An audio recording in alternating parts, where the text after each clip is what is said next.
కేసర్ గారు నమస్కారం. నమస్తే అండి. లోక్సభ అభ్యర్థి ఆరూరి రమేష్ కోసం భాజపా, భారాస వీరిద్దరి ఆరాటం ఎందుకు? ఇది వరంగల్ లోక్సభ స్థానం గురించి అండి. ఇది ఎస్సీ రిజర్వ్డ్ నియోజకవర్గం. ఇది రిజర్వ్డ్ నియోజకవర్గంలో ఇక్కడ ఏంటంటే స్టేషన్ గణపూరు, వర్ధన్నపేట ఇలా రిజర్వ్డ్ స్థానాలు ఉన్నాయి. ఇది 2009లో ఇది రిజర్వ్డ్ స్థానం అయింది. ఇది గతంలో హెమాహెమీలు ఈ లోక్సభ నియోజకవర్గం నుంచి పోటీ చేసి గెలిచిన వాళ్ళు ఉన్నారు. గత ఎన్నికల్లో ఇక్కడ పసుమర్తి దయాకర్ ఆయన బారాసా నుంచి గెలిచాడు. ఆయన దాదాపు 3,50,000 తేడాతో గెలిచాడు. చాలా ఘనమైన ఇక్కడ రాజకీయ నాయకుల్లో అంటే మరి కాంగ్రెస్లో 7 శాసనసభ స్థానాలు ఉన్నాయి. ఇక్కడ ఆ 7 శాసనసభ స్థానాల్లో 6 శాసనసభ స్థానాలని కాంగ్రెస్ పార్టీ గెలుచుకుంది. ఇక ఒక శాసనసభ స్థానం లో కడియం శ్రీహరి, ఆయన చాలా పెద్ద నేత, తెలుగుదేశం పార్టీ పొలిట్ బ్యూరో మెంబర్గా సుదీర్ఘకాలం పనిచేశాడు, మంత్రిగా పనిచేశాడు. ఎన్టీఆర్ దగ్గర నుంచి ఆయన మంత్రిగా చంద్రబాబు నాయుడు మంత్రివర్గంలో పనిచేశాడు, మరి కేసీఆర్ గారి మంత్రివర్గంలో పనిచేశాడు. కాబట్టి ఆయన గురించి చెప్పాల్సిన పని లేదు. ఆయన స్టేషన్ గణపూర్లో ఘన విజయం సాధించారు. ఆ కుమార్తె, ఆయన కూడా చాలా వయసు, కుమార్తెకి రాజకీయ అరంగేట్రం చేయాలి అంటే ఇది ఆరూరి రమేష్ 2009 ఎన్నికల్లో ఈ దళిత సామాజిక వర్గంలో చురుకనే. ఇప్పుడు వర్ధన్నపేట నియోజకవర్గం గతంలో ఓపెన్గా ఉండేదండి 2009కి ముందు. అంటే నీకు ఆరూరి రమేష్ గురించి ఎందుకనంటే పూర్వాపరాలలోకి వెళ్తున్నా. ఈ ఉన్నప్పుడు ఇక్కడ దయాకర్ రావు గారు 3 సార్లు ఈ వర్ధన్నపేట నియోజకవర్గం నుంచి ఎమ్మెల్యేగా అప్రయత్నంగా గెలవటం జరిగింది. అంటే ఎర్రవెల్లి దయాకర్ రావు గారికి చాలా స్ట్రాంగ్. 2009లో దాన్ని ఎస్సీ నియోజకవర్గం చేసిన తర్వాత ఆయన పట్టుపోయింది నాకు. అంతే కదా. 2014లో తెలంగాణ రాష్ట్రం ఏర్పడిన తదుపరి జరిగిన 2 ఎన్నికల్లో 2014 జరిగింది, 2018 జరిగింది. 2 సార్లు జరిగిన ఎన్నికల్లో ఈయన ఆరూరి రమేష్ ఘన విజయం, అంటే మామూలు విజయం కాదు, ఏకపక్ష విజయాన్ని సాధించాడు. ఒకసారి అయితే దాదాపు 80,000 మెజారిటీ వచ్చింది. ప్రత్యర్థులకి 15-16% జస్ట్ డిపాజిట్ వచ్చినంత పనే. అలాంటి ఘనమైన, అంటే అతనికంటూ కొంత బలం ఆ నియోజకవర్గంలో ఉన్నది. ఆయన ఈ వరంగల్ విభజిత వరంగల్ జిల్లాకి ఆయన తెరాసాకి అధ్యక్షుడిగా కూడా ఉన్నాడు, జిల్లా పార్టీ అధ్యక్షుడిగా. ఆయన అనేది ఏంటంటే ఇక్కడ బడా నేతలు ఉన్నారు, కడియం శ్రీహరి గారు, మరి ఎర్రవెల్లి దయాకర్ రావు గారు.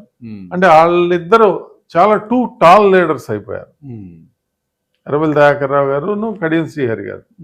ఇప్పుడు కడియం శ్రీహరి గారు ఎమ్మెల్యేగా ఉన్నారు. ఆయన మాటను కాదనటానికి లేదు.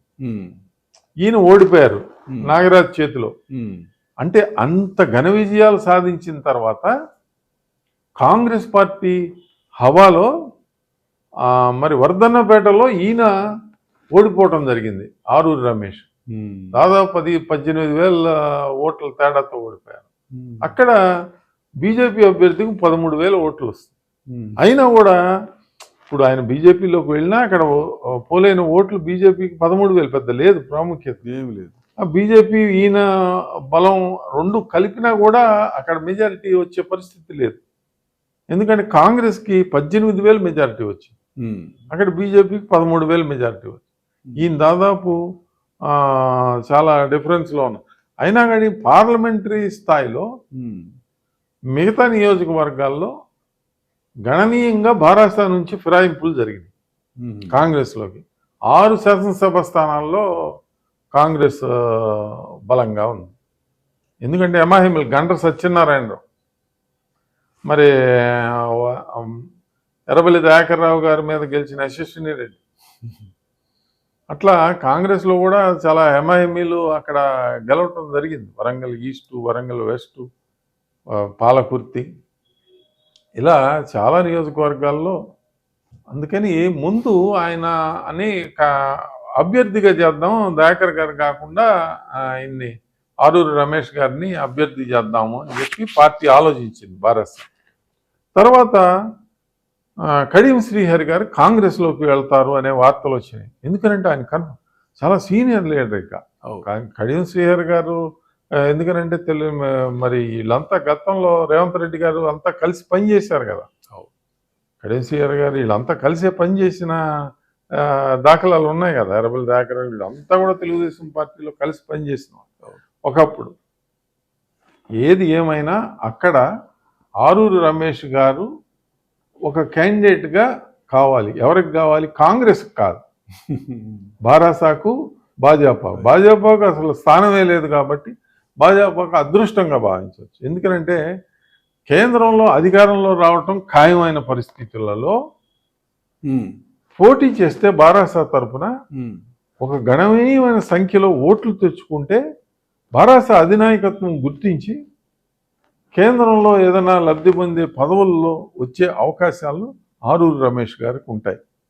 ఇప్పుడు భారాసాలో ఉన్నందువలన కాంగ్రెస్ రోజు రోజుకి బలోపేతం అవుతుంది. ఇక్కడ తెలంగాణలో రోజు రోజుకి బలోపేతం అవుతుంది.